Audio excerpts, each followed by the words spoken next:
Hello everyone, welcome to W scoop tech. Myself Deep और हम लोग पढ़ रहे हैं सी प्रोग्रामिंग। फ्रेंड्स, आज की इस वीडियो में हम लोग बात करने वाले हैं जो करेक्टर डेटा टाइप्स होते हैं। ठीक है, तो वो कौन कौन से होते हैं और उनके कन्वर्जन स्पेसिफायर कौन कौन से हैं। प्रीवियस दो वीडियो में हमने देखा था कि पहले जो वीडियो था सबसे पहले वाला, ठीक है, उसमें हमने बात की थी कि इंटीजर डेटा टाइप्स कौन कौन से होते हैं, उनके कन्वर्जन स्पेसिफायर कौन कौन से होते हैं और वो किस तरह से बिहेव करते हैं प्रोग्राम में। फिर सेकंड वीडियो में हमने बात करी थी कि फ्लोटिंग पॉइंट वाले जो डेटा टाइप्स है वो कौन कौन से होते हैं, उनके कन्वर्जन स्पेसिफायर कौन कौन से हैं, क्या बिहेवियर रहता है प्रोग्राम का, वो भी हमने देखा था। इस वीडियो में अगेन हम लोग डेटा टाइप की बात करेंगे, लेकिन ये जो डेटा टाइप होगा वो होगा करेक्टर डेटा टाइप। तो चलिए शुरुआत करते हैं कि करेक्टर डेटा टाइप क्या है और उसके कन्वर्जन स्पेसिफायर कौन कौन से हैं और कैसे वर्क करते हैं। तो आज हम लोग बात करने वाले हैं करेक्टर डेटा टाइप के बारे में। तो दोस्तों, ये जो करेक्टर डेटा टाइप है, ठीक है, वो बहुत अच्छी बात है कि एक ही है ना, ये एक ही होता है, बहुत अच्छा है। ठीक है, बहुत ही सिंपल है, बहुत ही ईजी है। तो इसको देख लेते हैं क्या है। तो ये हम लोग लिखते हैं कैर, ये हमारा डेटा टाइप है। ठीक है, और जो इससे अगर हम लोग वेरिएबल बनाना चाहें तो कैसे बनाते हैं, हम लोग लिखते हैं कैर ए। तो ये हमारा बन जाता है वेरिएबल। ठीक है, तो ये बन गया ए नाम का वेरिएबल जिसका टाइप क्या रहेगा, कैर, और char stand for character data types. Now अब कैर जो होता है वो होता है 1 बाइट का। कितना होता है, 1 बाइट का। जैसे कि मैं आपको हमेशा बताता हूँ कि फ्लोट जो है वो 4 बाइट का है, डबल जो है 8 बाइट का है, इंट 4 बाइट का होता है, लॉन्ग 8 का होता है ना। इस तरह से हमने बहुत सी बातें करी है। आज हम लोग ये कह रहे हैं कि जो करेक्टर डेटा टाइप्स है ये आपको दो चीज़ बताएगा कि ए में किस तरह की वैल्यू आएगी, एक सिंगल करेक्टर आ सकता है। तो ऐसा करने पर जब हमारे पास में ए बनेगा, ए के लिए जो मेमोरी ऑक्यूपाई होगी वो होगी 1 बाइट की, और दूसरा ये बताएगा कि ए में जो वैल्यू आएगी वो आएगी करेक्टर टाइप की, मतलब सिंगल करेक्टर आप लोग इसमें रख सकते हैं। ठीक है, कैसे रख सकते हैं, एक प्रोग्राम भी देख लेते हैं। ठीक है, माना कि मैंने एक प्रोग्राम बनाया। दोस्तों, मैं इंट मेन वगैरह नहीं बना रहा हूँ, ये मैं मान के चाहता हूँ कि आपने हैश इंक्लूड जो भी आपने इंक्लूड करने थे वो कर चुके हैं, आपने इंट मेन पूरा प्रॉपर लिख लिया, और अब उसके अंदर की बात जो हो रही है वो मैं लिख रहा हूँ यहाँ पर। ठीक है, तो मैंने लिखा करेक्टर ए और मैं इसमें वैल्यू डालता हूँ ए। तो आप इस तरह से कोई भी एक सिंगल करेक्टर कांस्टेंट इस तरह के वेरिएबल में रख सकते हैं। आप चाहें तो आप स्कैनफ के थ्रू यूजर से भी इनपुट करवा सकते हैं। ठीक है, तो हम यहाँ पर एक तो ए ले लेते हैं जिसकी वैल्यू हमने ये सेट कर दी। ठीक है, चलो मैं इसका नाम एक्स ले लेता हूँ ताकि बोलने में आसानी हो। एक ले लेता हूँ वाई। अब मैं चाहता हूँ कि वाई की जो वैल्यू है वो आप लोग कीबोर्ड से एंटर करें। तो कैसे करेंगे एंटर, हम लोग लिखेंगे स्कैनफ, ठीक है, और एंड ऑफ वाई, मतलब जो वेरिएबल हमें डालने होता है उसका हमें एड्रेस लिखना होता है। जो हमने लिख दिया कि भाई हमें वाई में डालना तो वाई का एड्रेस लिख दिया। अब यहाँ पर हम लोग लिखेंगे जो करेक्टर डेटा टाइप्स है उसका कन्वर्जन स्पेसिफायर। ठीक है, अगेन मैं पूरा आपको समझा देता हूँ कि ये आपका है कंसोल। क्या है ये, कंसोल। कंसोल मतलब हमारा ओएस जो कि हमारे प्रोग्राम और हमारे कीबोर्ड हार्डवेयर के बीच वर्क करता है, इसलिए इसको कंसोल कहते हैं हम लोग। तो स्कैनफ क्या करेगा, स्कैनफ यहां से आपकी एक वैल्यू मांगेगा। ठीक है, वो अपना पूरा कंट्रोल दे देगा कंसोल को। कंसोल की जिम्मेदारी है कि वो कीबोर्ड से एक वैल्यू लेके आएगा, और कीबोर्ड पे सपोज करो आपने एक कैरेक्टर प्रेस किया है, सपोज करो कैरेक्टर आपने क्या बी प्रेस किया है। ठीक है, बी प्रेस करने के बाद में आपने प्रेस कर दिया एंटर। नाउ अब जो भी आपने कंसोल पर लिया है इनपुट, कीबोर्ड से लिया है, वो स्ट्रिंग की फॉर्म में, किसकी फॉर्म में, स्ट्रिंग की फॉर्म में। अब एक्स में स्ट्रिंग जा नहीं सकती तो हमें इसको कन्वर्ट करना पड़ेगा, और वो कन्वर्ट करने की जिम्मेदारी जो होती है वो कन्वर्जन स्पेसिफायर की होगी, और वो यहाँ पर होगा सी। तो हमारे पास ए की कन्वर्जन स्पेसिफायर इसमें हमारे पास में, उसको हम लोग कहते हैं सी। तो सी क्या करेगा, इस स्ट्रिंग को उठाएगा, ठीक है, उठाकर उसको करेक्टर बनाएगा और करेक्टर बनाकर इस प्लेस पे डाल देगा। ठीक है, किस डाल देगा, इस प्लेस पे डाल देगा। इस तरह से हमारे पास में वाई में क्या आ जाएगा, ये बी आ जाएगा। तो वापस एक बार समझ लेते हैं ये काम कैसे हो रहा है, और मैं साथ में डायग्राम भी बनाता रहता हूँ ताकि आपको पूरा इजीली क्लियर हो जाए। तो देख लें कि एक्चुअली में यहाँ पर हो क्या रहा है। तो मैंने दोस्तों एक वेरिएबल बनाया है एक्स नाम का, जिसमें मैंने एक करेक्टर डाला है। ठीक है, करेक्टर मैंने यहाँ पर लिखा कैपिटल ए, और एक वाई बनाया, लेकिन वाई में कुछ नहीं डाला है। मैं चाहता हूँ कि वाई में जो करेक्टर आएगा वो आएगा हमारे स्कैनफ के थ्रू। तो आपने यहाँ पर लिखा स्कैनफ, और आप इसका कन्वर्जन स्पेसिफायर काम में ले रहे हैं करेक्टर का सी, और आपने यहाँ पर लिख दिया है वो वेरिएबल का एड्रेस जिसमें आपको डालना है, वाई में डालना है, एक्स में तो डाला हुआ है। तो अब आपका काम कैसे हो रहा है वो हम लोग समझ लेते हैं। जैसे ही लाइन चलेगी तो आपके पास दो वेरिएबल बन जाएंगे, एक्स बन जाएगा 1 बाइट का, वाई बन जाएगा 1 बाइट का। ठीक है, 1 1 बाइट के दोनों बन चुके हैं। नाउ एक्स की वैल्यू आपने ए, मतलब ए जो सिंगल कैरेक्टर है उसकी बाइनरी बनाकर आपने डाल दी है। तो मैंने आपको लिटरल वाले सेशन में बताया था कि किसी भी कैरेक्टर की बाइनरी कैसे बनती है, ठीक है। तो वो आप वहाँ पर जाकर एक बार देख लीजिए, रिवाइज कर लीजिएगा कि किस तरह से कैरेक्टर की बाइनरी बनाई जाती है, कि भी कैरेक्टर कन्वर्ट होगा आस्की कोड में, आस्की कोड की बनेगी बाइनरी, वो बाइनरी जाकर यहाँ पर स्टोर होने वाली है। तो ये हम लोग पढ़ चुके हैं, आप वो वीडियो जरूर देखिएगा। नाउ अब यहाँ पर क्या होगा, यहाँ पर हमने लिखा है स्कैनफ। तो स्कैनफ क्या करता है दोस्तों, स्कैनफ कंसोल से रिक्वेस्ट करेगा कि भाई कंसोल तू इकलौता ऐसा है जो कि हार्डवेयर से बातचीत कर सकता है, तो भाई कंसोल तू मेरे कीबोर्ड से वैल्यू ले आ। तो कंसोल क्या करेगा, पूरा कंट्रोल कंसोल के पास आ जाएगा। जैसे स्कैनर चलता है हम लोग ब्लैक वाले स्क्रीन पर आ जाते हैं। अब ये ब्लैक वाली स्क्रीन जो है वो कीबोर्ड से एक वैल्यू की उम्मीद कर रही है, कीबोर्ड से एक वैल्यू की उम्मीद कर रही है, वो आपको होल्ड रखा हुआ है कि भैया कीबोर्ड से वैल्यू एंटर कर दो, कीबोर्ड से वैल्यू एंटर कर दो। फिर आपने कीबोर्ड पर इतनी, आपने सुना कि बेचारा इतना बोल रहा है, तो आपने कीबोर्ड पर एक कैरेक्टर प्रेस कर दिया बी, और आपने क्या दबा दिया, एंटर। एंटर इसलिए दबाता है कि भैया हम लोग अपना काम कर चुके हैं, तो एंटर बताते ये समझ जाएगा कि भैया उसने जो इनपुट करना था वो कर चुके हैं। अब यहाँ पर ये जो बी आया है दोस्तों, चाहे एक कैरेक्टर हो, चाहे हमने मल्टीपल कैरेक्टर भी ले लें, ठीक है, तो चाहे वो एक कैरेक्टर हो चाहे मल्टीपल कैरेक्टर, वो हमेशा स्ट्रिंग की फॉर्म में ही होते हैं दोस्तों। अब ये जो स्ट्रिंग होती है, ठीक है, स्ट्रिंग मतलब सब इंडिविजुअल कैरेक्टर है, ठीक है। तो ये जो स्ट्रिंग है, इस स्ट्रिंग को मैं वाई में नहीं डाल सकता क्योंकि वाई तो एक कैरेक्टर टाइप का है, ठीक है। तो हमें क्या करना पड़ेगा, इस स्ट्रिंग को कन्वर्ट करना पड़ेगा कैरेक्टर के अंदर। तो यहाँ पर जो %c है वो इस बी को एज ए स्ट्रिंग की फॉर्म में उठाएगा, उसको कन्वर्ट करेगा किस में, कैरेक्टर में, सिंगल कैरेक्टर में, और फिर वो जहाँ भी वाई है, जहाँ भी जो आपने एड्रेस लिखा वाई का, उस एड्रेस पे जाकर आपका इस कैरेक्टर की जो इसने बनाया उसकी बाइनरी लिखकर डाल देगा। मतलब कुल मिलाकर वाई में आपके पास में एक कैरेक्टर आ जाएगा बी नाम का, ठीक है। यहाँ तक तो हो गया। फिर हम लोग लिखते हैं प्रिंट एफ। क्या लिखते हैं दोस्तों, प्रिंट एफ। देख लेते हैं ये कैसा काम करता है। तो मैंने यहाँ पर ए को भी प्रिंट करना चाहता हूँ, बी को भी, तो मैं यहाँ पर दोनों वेरिएबल को प्रिंट करना चाहता हूँ, तो मुझे यहाँ पर 2 बार इसको कन्वर्ट करना पड़ेगा, क्योंकि ए में जो है वो जो भी कैरेक्टर है उसकी बाइनरी पड़ी हुई है, इसमें भी बाइनरी पड़ी हुई है, लेकिन हम लोग डायरेक्टली बाइनरी को नहीं देख सकते, तो हमें कहीं ना कहीं उसको कन्वर्ट करना पड़ता है, ठीक है। तो हमने लिखा %c। तो सबसे पहले ये जो %c होगा वो ए में जो भी बाइनरी है उस बाइनरी को वापस कैरेक्टर में कन्वर्ट करेगा और उस कैरेक्टर को हमें डिस्प्ले कर देगा ए। उसी तरह से ये जो बी है, बी में जिस कैरेक्टर की भी बाइनरी है उस बाइनरी से वापस हम लोग कन्वर्ट कर रहे हैं कैरेक्टर में। तो ये काम कन्वर्जन का है, यहाँ पर कन्वर्जन हो रहा है कि बाइनरी से कन्वर्जन, और यहाँ कन्वर्जन हो रहा है स्ट्रिंग टू कैरेक्टर, और ये हो रहा है बाइनरी टू कैरेक्टर, ठीक है। तो कन्वर्जन यहाँ पर भी हो रहा है और वो इस कैरेक्टर को यहाँ पर रख देगा बी। इस तरह से हमारा आउटपुट ए और बी आ जाएगा। तो बहुत ही सिंपल है, बहुत ही आसान है कैरेक्टर वाले। तो जहाँ भी सिंगल कैरेक्टर आपको लगता है आपके प्रोग्राम के अंदर आपको सिंगल कैरेक्टर की रिक्वायरमेंट है, तो आप दोस्तों अपना वेरिएबल जो है वो CHAR कैट से बना सकते हैं, ठीक है। तो ये तो हो गया हमारे पास में बात।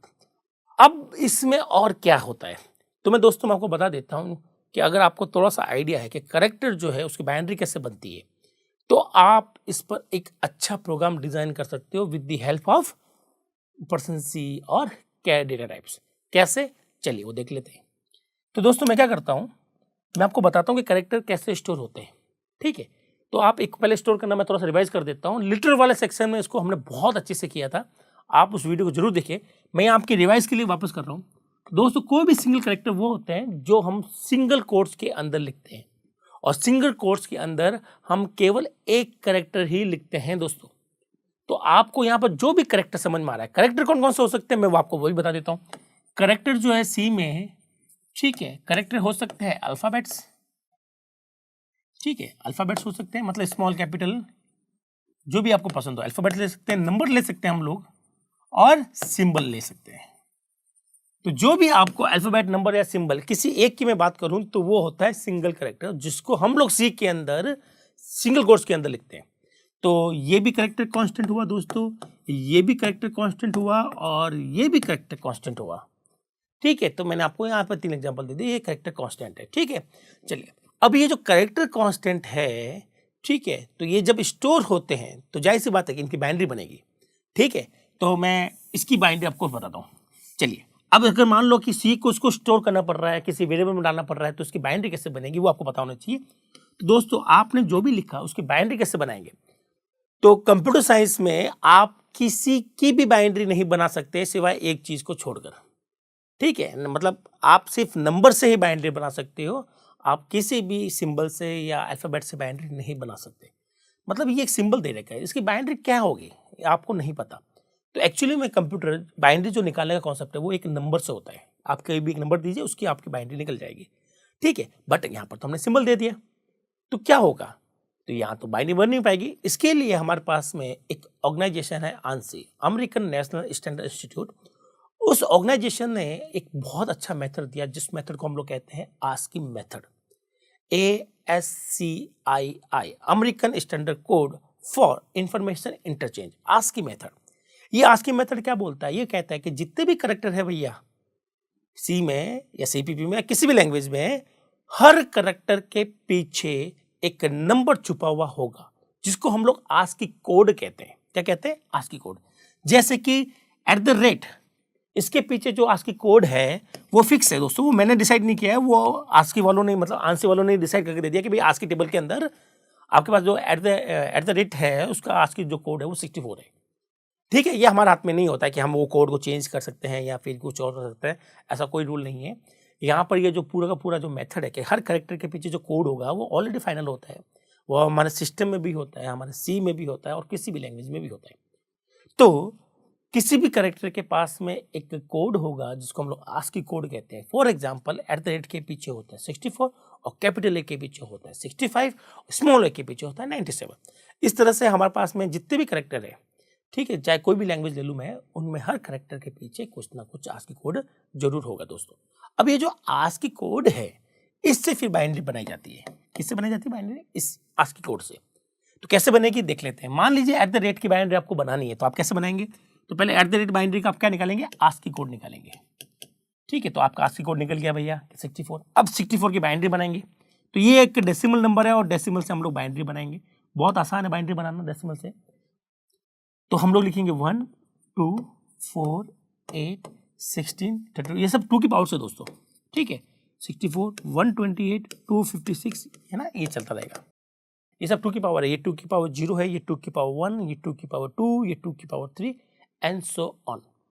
नाउ अगर अब आपको 64 की बनानी है, तो आप क्या कीजिएगा, आपको जो नंबर आपको लेना है, ठीक है, जैसे आपको 64 की बाइनरी बनानी है तो आप 64 को आप ले लीजिए, लेने का मतलब इसको आप 1 कर दीजिए, ठीक है। तो आपका 64 बन गया। अब आपको कुछ और लेने की जरूरत नहीं, तो बाकी सब क्या करेंगे, रिमेनिंग को कर देंगे 0। पीछे की तरफ 0 लगाना जरूरी है, आगे की तरफ 0 लगाए ना लगाए कोई फर्क नहीं पड़ता। तो ये है हमारी 64 की बाइनरी। मान लीजिए अगर मैं कैपिटल A की बात करता, ठीक है, कैपिटल A का जो ASCII कोड होता है वो होता है 65। अब 65 की बाइनरी कैसे बनती है वो भी देख लेते हैं। तो 65 की बाइनरी कैसे बनाएंगे, तो हमने एक तो 64 तो ले लिया, ठीक है। अब कितना कम पड़ रहा है, 1 कम पड़ रहा है, तो आप यहां से 1 और ले लीजिए, ठीक है। तो 64 + 1 65, तो ये हमारी 65 की बाइनरी बन गई। आपको बस और बस इनके बीच 0 लिखना है, तो ये 65 की बाइनरी बन गई। तो ये होता है तरीका। अब मैं जो मेरा पॉइंट है इस वीडियो के अंदर, वो पॉइंट ये है कि अल्टीमेटली आप @ को स्टोर कर रहे हैं, चाहे आप 64 को स्टोर कर रहे हैं, दोनों की बाइनरी सेम आती है, दोनों की बाइनरी सेम आएगी, ठीक है। तो इससे एडवांटेज क्या है, इससे ये एडवांटेज है कि मैं कैरेक्टर से जब चाहूँ ये निकाल सकता हूँ ASCII कोड, और ASCII कोड से मैं क्या निकाल सकता हूँ, कैरेक्टर निकाल सकता हूँ। तो इसी का हम लोग प्रोग्राम बनाएंगे, ठीक है।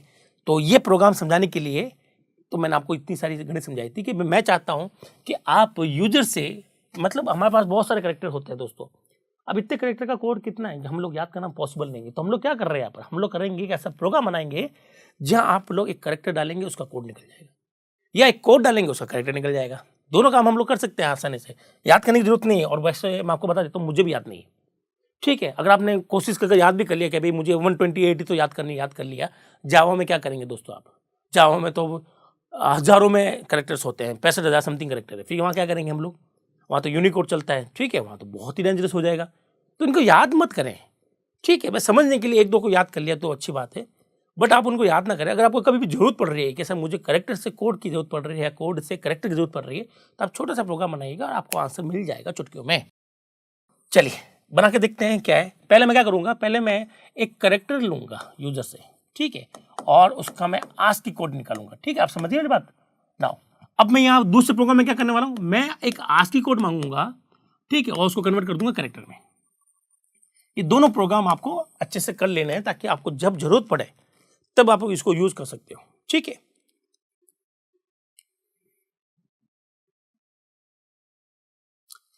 तो चलिए शुरुआत करते हैं इस प्रोग्राम की। हैश इंक्लूड तो लिख ही लेते हैं दोस्तों, क्योंकि हमें स्कैनफ या प्रिंटफ की कहीं भी अगर जरूरत पड़ी तो हम लोग आराम से उसको यूज कर सकते हैं ना। std.h। चलिए, अब अपना जो मेन फंक्शन है वो तो आना ही आना है दोस्तों। शुरुआत मेन से होती, खत्म भी प्रोग्राम मेन पर ही होता है। और मेन जो है नए वाले वर्जन में क्या चलता है, इंट से चलता है। अगर वर्ड से भी चलता है तो आपको इंट से ही बनाना है, मैं पहले बता देता हूँ। ठीक है, यहां से भी हम लोग बात करते हैं हैश इंक्लूड stdio.h। ये एक हेडर फाइल है जिसमें प्रिंटफ स्कैनफ जैसे फंक्शन लिखे हुए हैं और आप इनको यूज कर सकते हो। तो यूज करना चाहते हो प्रिंटफ स्कैनफ को तो आपको ये फाइल जोड़ना जरूरी होता है। ठीक है, ये हमारा बन गया प्रोग्राम का बेसिक आर्किटेक्चर। इतना तो हमारा प्रोग्राम बनता ही बनता है, इतना तो जरूरी है। ये बेसिक आर्किटेक्चर है, इतना चाहिए हमें दोस्तों। चलिए, अब मुझे यहाँ से कैरेक्टर मांगना है और उसका कोड दिखाना है। ठीक है दोस्तों, तो मैं एक कैरेक्टर वेरिएबल ले लेता हूँ, ए नाम का एक वेरिएबल ले लिया। अब इसकी वैल्यू मुझे मांगनी है, यूजर से मांगनी है। ठीक है, तो मैं यूजर से मांग लेता हूँ, बहुत आसान है मांगना। हम लोग लिखेंगे स्कैनफ और स्कैनफ की फॉर्म लिख दी। किस में मांगना है ऐसा, कैसा मतलब हमें ए में मांगना है तो एक एड्रेस लिख दिया।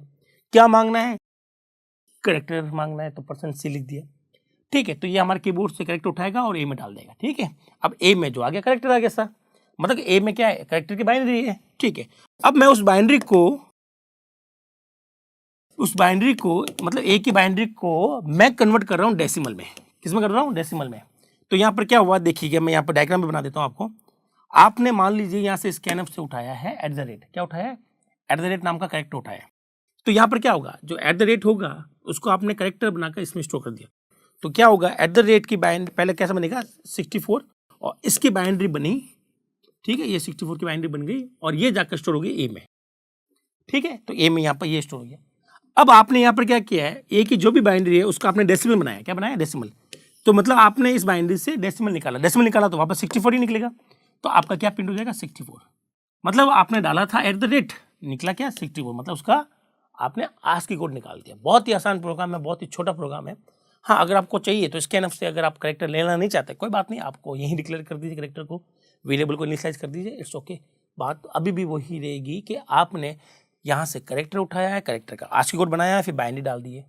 ठीक है, अब यहाँ पर आपने क्या किया, बाइनरी से वापस डेसिमल कन्वर्ट कर दिया यहाँ तक बस।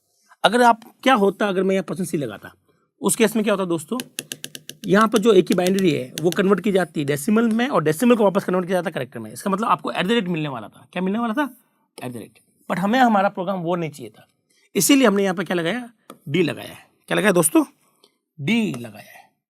जैसे डी लगाएंगे तो डी क्या करेगा, इस बाइनरी से आपको यहाँ तक लाके छोड़ देगा और आपको यहाँ पर क्या दे देगा, 64। तो आई होप आपको ये प्रोग्राम बहुत ईजी लगा होगा, बहुत समझ में आया होगा। इसमें कुछ है नहीं दोस्तों, देखा जाए तो ये तो वैसे भी मैंने सिर्फ समझाने के लिए लिखा है। तो प्रोग्राम के अंदर तो बस दो ही तो चीज़ है हमारे पास में, 2 लाइनें तो लिखी है हमने, सिंपल लाइन है, ध्यान देंगे तो हमेशा के लिए याद हो जाएगा। और हर लैंग्वेज के अंदर आपका ये प्रोग्राम बहुत काम आता है। जनरली जब हम लोग सॉफ्टवेयर बनाते हैं तो हमें खुद को भी याद नहीं होते कितने कैरेक्टर इनका कोड क्या है। तो कभी जरूरत पड़ती है इस चीज़ की हमें, तो हम लोग फटाक से ऐसा छोटा सा प्रोग्राम बनाकर उसको चेकआउट कर लेते हैं कि इसका ASCII कोड क्या है। अब मैं मान लेता हूँ कि मुझे जरूरत पड़ रही है कि ASCII कोड मुझे पता है और मैं ये देखना चाहता हूँ कि इस पर्टिकुलर नंबर पर कौन सा कैरेक्टर अवेलेबल है, तो इसके लिए ये वाला प्रोग्राम मैं चूज करूँगा। सेम प्रोग्राम है, ठीक है। तो आपको कैरेक्टर ASCII कोड मांगना है। मांगना क्या है, ASCII कोड मतलब एक नंबर मांगना है। तो नंबर मांगने के लिए सबसे अच्छा हम लोग लेते हैं इंटीजर। क्या लेंगे दोस्तों, इंटीजर लेंगे, ठीक है। आप यहाँ पर इंटीजर भी ले सकते हो दोस्तों और आप यहाँ पर कैरी भी ले सकते हो, ठीक है। कैरी 1 बाइट का होता है, उसमें आप इंटीजर, छोटा इंटीजर स्टोर कर सकते हो, कोई दिक्कत नहीं, लेकिन हम लोग करेंगे नहीं ऐसा, ठीक है। आप यहाँ इंटीजर ले लीजिए। आप चाहें और अगर इसको बेटर करना चाहें, एफिशिएंसी बढ़ाना चाहें, तो उसका आप शॉर्ट ले लीजिएगा। क्या ले लीजिएगा, शॉर्ट। तो शॉर्ट और भी छोटा बनेगा स्पेस, और हमें जो करेक्टर होता है बहुत ही लिमिटेड करेक्टर है सी और सीपीपी में, तो इतना बड़ा हमें 4 बाइट का लेने की जरूरत नहीं है। अगर हम शॉर्ट लिखते तो भी हमारा काम हो जाता। तो आप इसको इंट लिख दीजिएगा या फिर आप इसको शॉर्ट इंट लिख दीजिएगा, दोनों ही ओके दोस्तों। बट आपकी अगर मैं सिर्फ सिखाने की पर्पज की बात करूं, अभी मैं ये ध्यान नहीं रख रहा हूं कि यार प्रोग्राम की एफिशिएंसी क्या है, ठीक है। तो मैं खाली इंट लिखूंगा, ठीक है। चलिए, अब मुझे इसमें एक वैल्यू मांगनी है, तो मैं क्या लिखूंगा यहाँ पर, स्कैनर। किस में मांगनी है कि सर हमें ए में मांगनी है, किस तरह की वैल्यू मांगनी है कि हमें एक नंबर मांगना है, तो % लिख दिया। तो ये क्या करेगा, कीबोर्ड से उठाएगा ठीक है, ये रहा हमारा ए। कीबोर्ड से हमने सपोज करो कीबोर्ड से हमने उठाया 97, क्या उठाया 97 उठाया, तो वो क्या करेगा 97 की बाइनरी बनाएगा, 97 की बाइनरी बनाएगा और ए में डाल देगा। ठीक है, ये 97 की बाइनरी आ गई। फिर हमने लिखा प्रिंट एफ, क्या लिखा प्रिंट एफ, और हम ए की बाइनरी के साथ काम कर रहे हैं, तो ए हमने यहाँ पर लिख दिया और हमने यहाँ पर कन्वर्ट कर दिया उस ए की बाइनरी को सी में। मतलब यहाँ पर जो बाइनरी आपने लिखी है उस बाइनरी को आपने कैरेक्टर में कन्वर्ट किया है। मतलब इस बाइनरी से पहले कोड निकलेगा 97 और 97 पर ये खुद ब खुद चेक करेगा कि कौन सा भाई करेक्टर 97 पर, तो 97 पर करेक्टर है स्मॉल ए। इसका मतलब आपको आउटपुट पर स्मॉल ए मिल जाएगा अगर आपने 97 दिया है तो इस तरह से आप कोई भी एक नंबर दीजिएगा उससे आपको वापस एक करेक्टर मिल जाएगा। तो दोस्तों ये तो बात छोटा सा एक और प्रोग्राम, और ये था हमारा करेक्टर डेटा टाइप। तो आई होप आपको ये समझ में आया होगा कि करेक्टर डेटा टाइप्स क्या होता है और इसका जो कन्वर्जन स्पेसिफायर है वो कितना यूजफुल है। ठीक है, ये तो हमारी बात हो गई सारे के सारे डेटा टाइप्स और उनके कन्वर्जन स्पेसिफायर की। तो इस वीडियो में केवल इतना ही, नेक्स्ट वीडियो में एक और मजेदार टॉपिक के साथ मिलेंगे, तब तक के लिए थैंक यू।